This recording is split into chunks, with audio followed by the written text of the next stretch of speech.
Pozdrav svima, ovo je kanal Showtime 112, a mi se krećemo baviti jednim novim modulom u našoj seriji tutoriala. Ovoga puta radi se o američkom FA-18C Hornetu, odnosno stršljenu u prijevodu. Ovaj modul pojavio se u DCS Worldu pred oko 2,5 godine. Još uvijek se nalazi u fazi takozvanog ranog pristupa. To je jedna uobičajena stvar u DCS Worldu gdje se modul lansira prije nego što je zapravo dovršen i onda se određene funkcionalnosti dodaju vremenom. Ta situacija obično traje godinama, a kod F-18 možemo reći da je već u dosta visokom postotku dovršen, tako da se ne morate bojati da nabavljate nekakav polovičan proizvod. F-18 spada u kategoriju takozvanih high fidelity modula, odnosno modula visoke autentičnosti, kako bismo to mogli prevesti. To točno znači da je vrlo detaljno i realistično simuliran. To znači da ima interaktivan kokpit. Ako malo pogledamo, svi ovi tu nekakvi prekidači, regulatori, gotovo sve što ovdje vidimo je, ako već ne funkcionalno, onda barem animirano. Općenito DCS World je zapravo komercijalna verzija stvarnih simulatora koje koriste ratna zrakoplovstva širom svijeta. I mnogi moduli ove kategorije rade se zapravo prvenstveno po narudžbi profesionalnih korisnika, a onda tek usput se prodaju i ovako nama igračima. To dosta dovoljno govori o nekakvoj razini kompleksnosti i autentičnosti ovih modula, što naravno znači da ih nije baš tako jednostavno naučiti. Neki kažu da je F-18 jedan od jednostavnijih modula. Ja ne bih rekao da je jedan high fidelity modul jednostavan za naučiti. Možda je nešto lakše njime upravljati nego recimo nekim avionima starije generacije poput MiG-21. Ovdje imamo fly-by-wire sistem, imamo kompjutere koji će nas spriječiti da napravimo nekakav glupi potez koji bi mogao dovesti do gubitka kontrole, ali opet s druge strane kompleksnost sustava koji se nalazi na ovom avionu je izuzetno visoka, tako da s te strane nije baš nešto što biste mogli savladati u tjedan ili dva.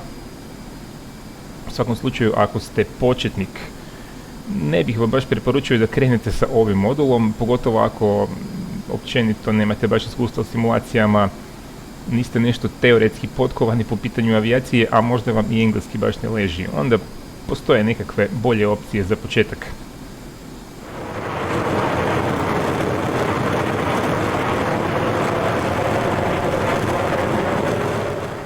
FA-18 je jedan od najpopularnijih modula u DCS Worldu.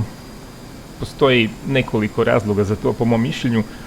Kao prvo, avion je američki, znači samim time je već u nekakvoj prednosti. Druga stvar, relativno je modern. U DCS-u nemamo baš ovu nekakvu najnoviju 5. ili 4. plus generaciju aviona. Premda ćete možda naletiti na nekakve modove koji kao simuliraju Raptora ili Suhoi 57, ali to su samo neki moduli starijih aviona, kao što su recimo F-15 ili Suhoi 27, kojim je onda promijenjen 3D model da izgledaju kao Raptor ili Suhoi 57, ali to nema nikakve veze zapravo s tim avionom kojeg kao simulira.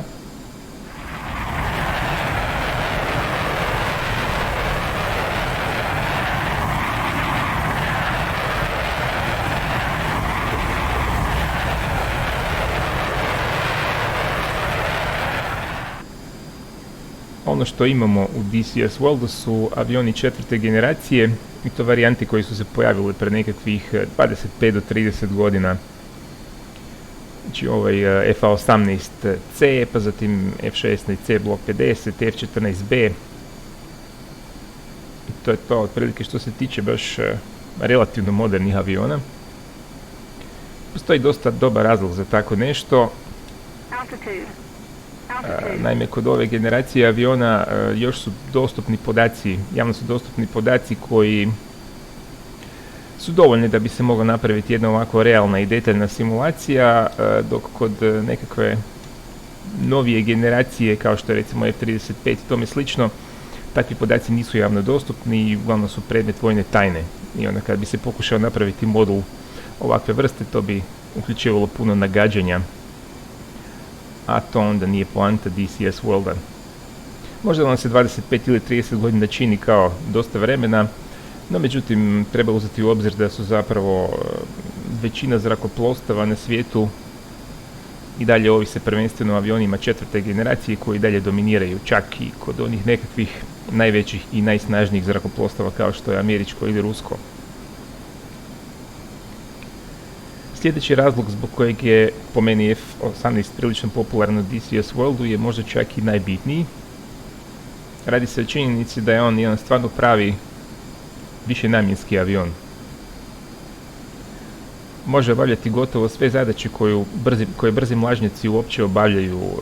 Može biti lovac presretač, može biti lovac za zračnu nadmoć, može pružati blisku zračnu potporu, može vršiti duboke udare po ciljevima na zemlji, SEAT misije, protubratske misije, stvarno gotovo sve.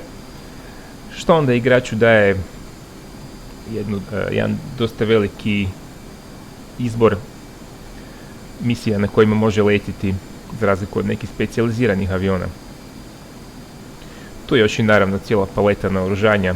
Gotovo sve što američki lovci uopće nose, F-18 također može nositi. Sljedeći razlog, avion je mornarički, znači može letiti i operirati sa nosača aviona, što opet pozitivno utječe na onu nekakvu raznolikost. I konačno s njime možete biti konkurentni u multiplayeru. Ako ga dobro savladate, možete se suprotstaviti gotovo bilo kojem drugom modulu, ako je s druge strane nekakav igrač koji nije baš puno bolji od vas.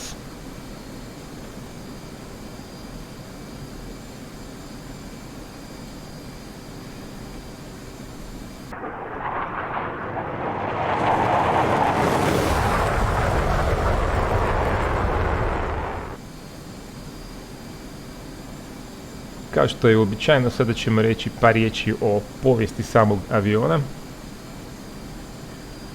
F-18 je najmlađi od američkih lovaca četvrte generacije, takozvanih Teen Fightera, koji su se pojavili u 70. godinama prošlog stoljeća.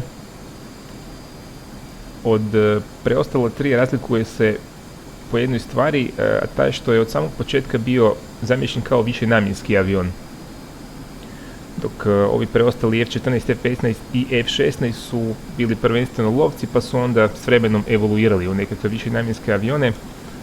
F-18 je upravo tako planski napravljen, zbog toga i ima ovu specifičnu oznaku FA-18.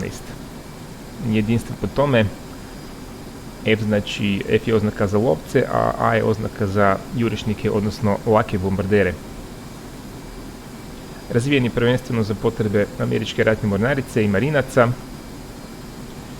Zamijenio je nekoliko modela koji su tada bili u službi, kao prvo F-4 Phantome, A-7 Corsare, pa zatim A-6 Intrudere i konačno F-14 Tomcate. U službu ulazi 1983. godine. Prve varijante imale su oznaku A i B, znači A je jednosjedna verzija, B je dvosjedna verzija. Zatim nakon njih početkom 90-ih pojavljuje se verzija C i D. C je ova koju mi imamo u DCS Worldu. Ta četiri modela nazivaju se danas Legacy Hornet. Legacy znači kao nasljeđe, što su nekakvi stariji modeli, a onda nešto nakon njih u 90-ima pojavljuje se i model koji se naziva Super Hornet, to su oznake E odnosno F. Neki čak kažu da je to i potpuno drugi avion, iako ako ih gledate pojedinačno jednog i drugog, teško da ćete ih uopće i razlikovati. Super Hornet je inače dosta veći, nekakvih možda 25%, ima razna poboljšanja, ima puno više goriva, veći domet, bolje motore i naravno bolju elektroniku. U službi američke ratne mornarice trenutno se nalazi isključivo Super Hornet, sve ove starije verzije su zamijenjene. Marinci ih još imaju, a imaju ih i neke druge države korisnice Horneta. To je prvenstveno Kanada i Australija, zatim Španjolska, Švicarska, Finska, Kuvajt i Malezija.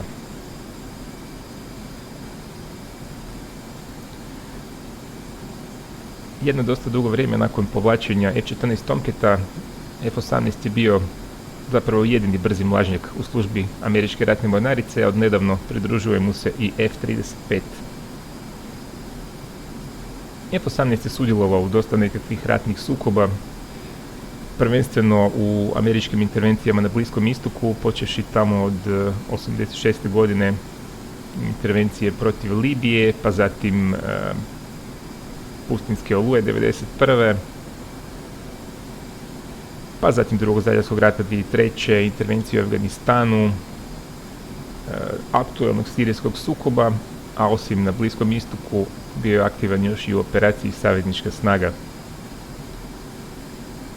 1999. godine.